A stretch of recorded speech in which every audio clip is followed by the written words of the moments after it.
Hello and welcome back to CEMA's podcast. Y'all ready for this? Where we talk about all things emergency preparedness to help you and your family get ready for any type of natural or man-made disaster right here in Chatham County. For the past couple of months, actually, we've been talking about adult preparedness and making sure that all of our adults in Chatham County are ready to go for these natural man-made disasters. This week, we're going to switch the script and we're going to talk about kids. And I am joined by two fabulous people who I absolutely adore. The first one is my co-host, and that is Lareecia Mance. And she is our new admin. Lareecia, welcome.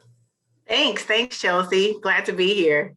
Wonderful, wonderful. All right, and then we also have, he's listed on our screen here as Safety Sam. This is Sam Wilson, and he is with Safe Kids Savannah. Sam, thanks so much for joining us today. Yeah, thanks for having me. Well, and we will hear a little bit about what Sam does in just a few seconds, but I just wanted to go ahead and introduce everybody. And like I said, we're going to be talking about children's preparedness, and there's so many different things that go into preparing your kids. I've got to be honest, I have a 16-month-old. I had no idea there was so many different things that go into making sure that your kids are safe and they are prepared in any aspect of their life. So hopefully we'll dive into some of those different things and learn a whole lot together today. I'm going to hand it over to Lareecia so she can start with our first question. Hi, Sam. How are you today? I'm great. How are you? That's good. So I'm fairly new to this area. So can you explain a little bit about what Safe Kids Savannah is and what it is, what your role is and what you guys do?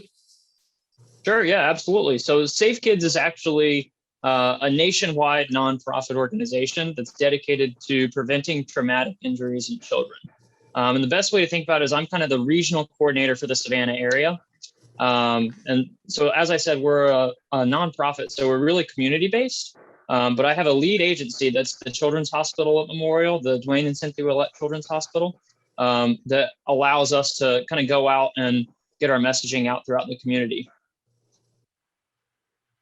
Very cool. And that's a whole new facility too, right? I mean, you guys are working in a brand new building, right, Sam?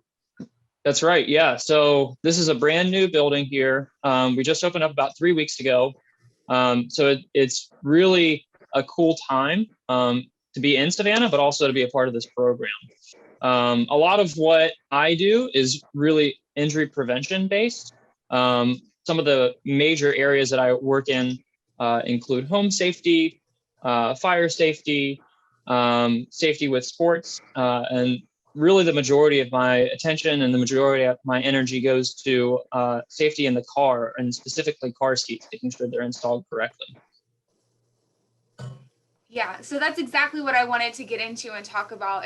Can we dive a little bit deeper into each of these different aspects of what you do? I mean, I'm personally fascinated by car seat safety and sports prevention, injuries, and all of those different things. But I love this idea that you're embedded into this children's hospital. So how can you prevent kids from coming to see people at the children's hospital? I think that's awesome. Yeah, that's a good point that you bring up. You know, community relations is really important, but also we want to make sure that we try to keep as many people out of here as possible.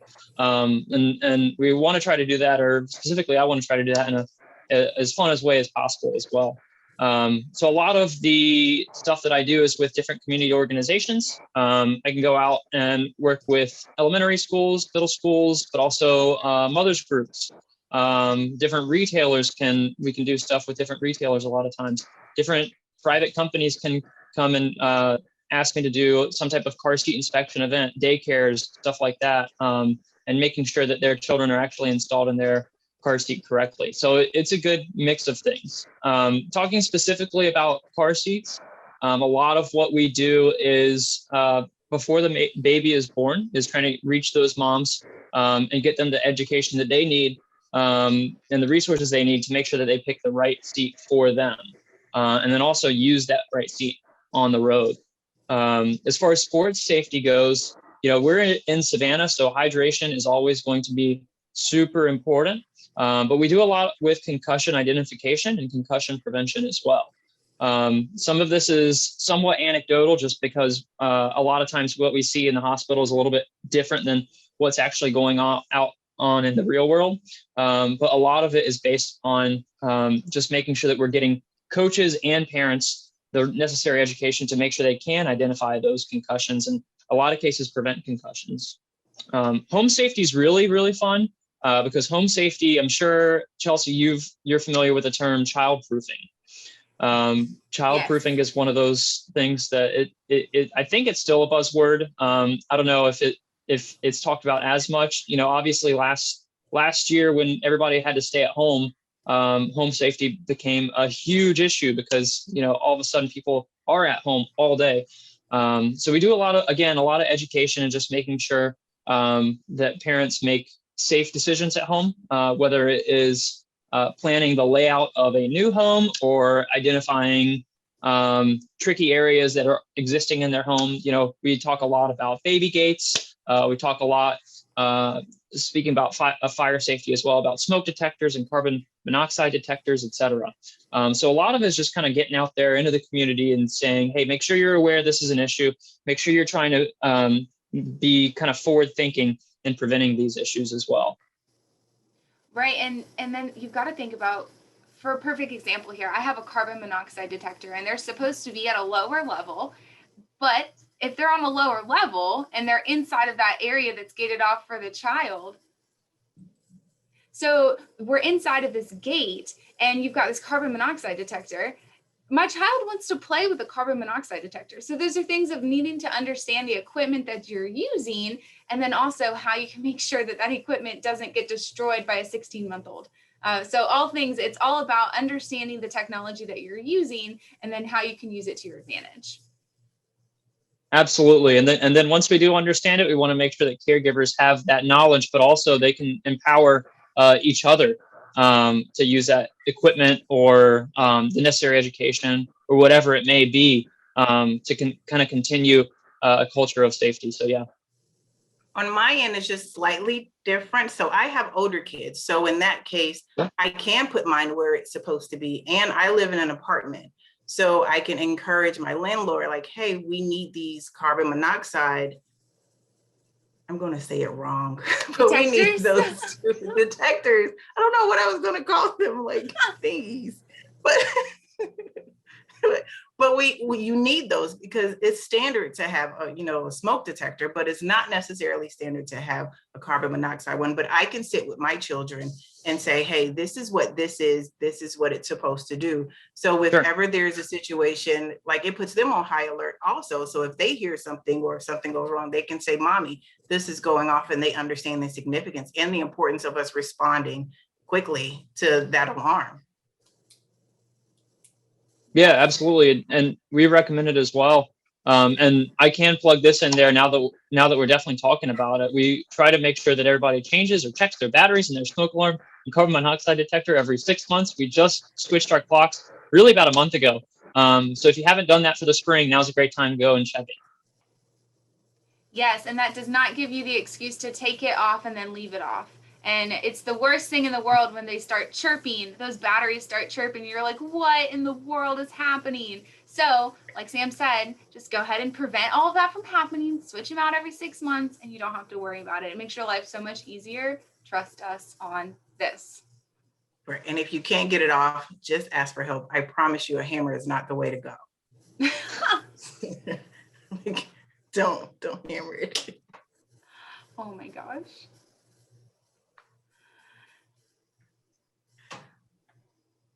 All right, so Sam, if someone wanted to start working on something this weekend, if there was some tangible thing that they could start working on, what would that be? Maybe kind of tailor it, maybe something for younger kids and then something for older kids. What could they do? Yeah, so specifically just around the home, just kind of going around and making sure, we talk a lot about childproofing, as I mentioned before, but we don't really talk about accidental poisonings that have to do with either cleaning products or medication. So if you are a parent of a young child, you see medication compared to like candy. A lot of times a child may not recognize the difference between what is actually medication and what is candy. And unfortunately, we see way too many accidental poisonings in this region in particular. But it's a lot of it is a matter of caregivers leaving their medication like in their purse, or maybe their medicine cabinet is not necessarily a cabinet. Instead of being up high, it may be a little bit low. So make sure that any medicine that you have is up and away. Any of those cleaning products should be locked. We typically say lock them under the sink, but it should be in a cabinet that is a locking cabinet. But yeah, so medication safety and poisoning prevention is huge. And we do see a good bit of it with grandparents and caregivers as well. Grandparents and caregivers, maybe they aren't necessarily, the child's not necessarily with them that often. So their house is not as thoroughly childproof as the primary caregivers or the parents of the child. So even grandparents, other caregivers, just make sure that they are practicing the same safe habits with you or as you.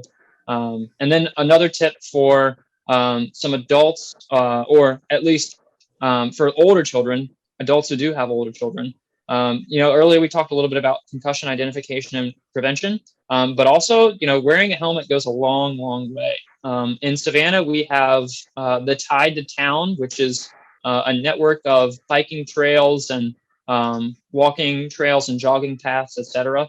And luckily that's super duper safe, but not everybody can always get access to that Tide to Town kind of areas all across town.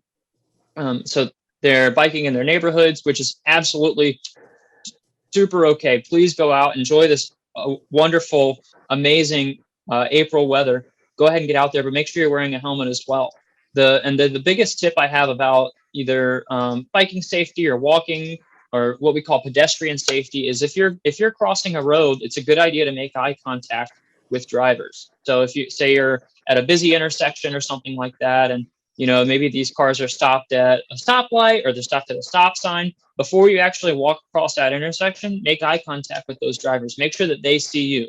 Make sure that you know that you see them as well. So yeah, that's for any age. I won't tell you how old I am, but I find myself doing that all the time, especially when I'm in parking lots. That's a good idea. You mentioned this. Oh, I'm sorry.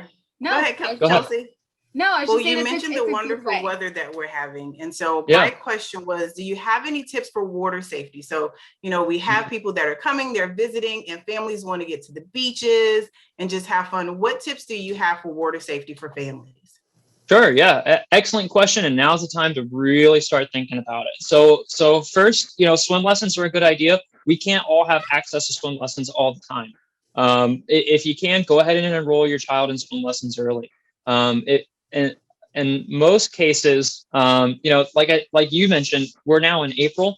A lot of these facilities, if they're open at all, just due to restrictions, may be already filled up. They may have a wait list. So go ahead and research swim lessons in your area and get your child signed up. But if that's not available, if that's not an option, there's a lot of different tips that, as far as water safety goes. But I'm going to start with backyard pools, because the majority of drownings that we see come from backyard pools. They're not necessarily from the beaches. They're not necessarily from those public pools. A lot of them are from the backyard. And the big reason for that is just lack of supervision. Backyard pools are easy to get into.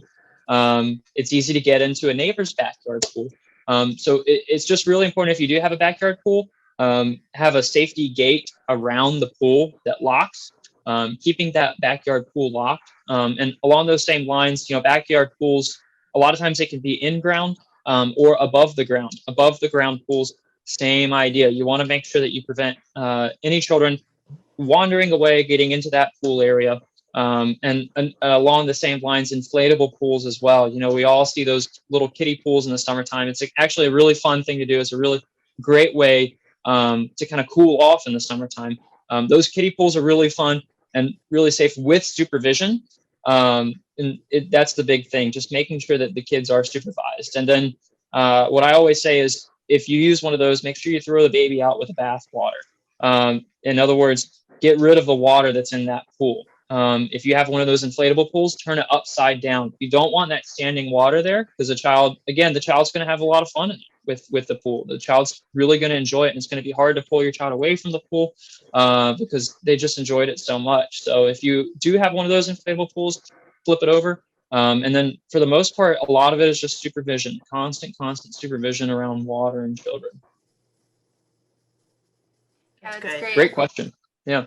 I have a little inflatable pool, and I did just that. I flipped it upside down. It's got a whole lot of dirt, and that keeps it also clean, so that when you flip it back Yeah. over and you fill it back up with water, it's one less thing as a parent you have to worry about. Your water's already going to be clean. All right, so you guys have mentioned awesome weather and this beautiful weather that we're having in the month of April. Let's switch the script again and talk about severe weather and weather that's not so great. Sometimes it might be really challenging to talk to your children at any age about what severe weather looks like and what they might have to do during an emergency event. Sam, what's an easy way that we can start having these conversations with our kids to get them ready for any type of severe weather that may be headed our way? Yeah, great question. So my go-to tip is to involve your children in that severe weather planning process. Um, Allow them to have a say-so in the decision making. A lot of specifically what I talk about is fire safety, and having that escape plan. And one thing I'll actually advocate for is for the child to create that fire escape plan, to like evacuate their house.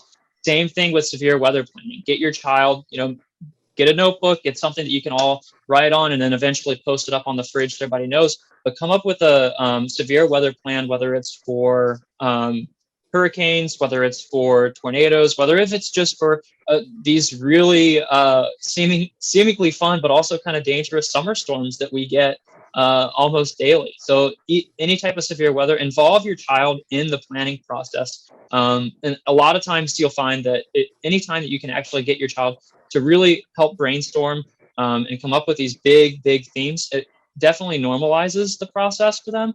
But also they kind of take ownership of it as well. And again, creating that culture of safety, or at least creating that culture of being preventative, is really important.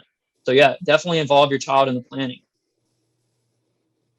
Sam, how often would you say that families would need to actually practice the plans that they've written out? Because I mean, it's great to write it down, but sometimes it's good to get the kids to actually do it so that they Yeah. understand, exactly where we're going and how we're getting there. Also, how often would you think that families need to practice that plan? Yeah, that's a great question. We typically say once a season, so roughly every 3 months. If we're going into a season that is cold, and you you don't expect too much hurricanes or really severe weather, like fall and winter, you may not need to practice it then. So use your best judgment. But we typically say practice that fire escape route or fire evacuation route, and then even in the weather, with a weather plan, you can practice that in the springtime. Now's a great time to do it. But yeah, typically we say once per season, every 3 months. So we talked about it earlier, changing your smoke alarm batteries. Maybe you decide to do a whole weekend and talk about a fire escape plan and change those batteries out and just make it like a family fun activity. I like to do activities every weekend with my daughter, and this might be something that we can start to implement into that as well. I like it.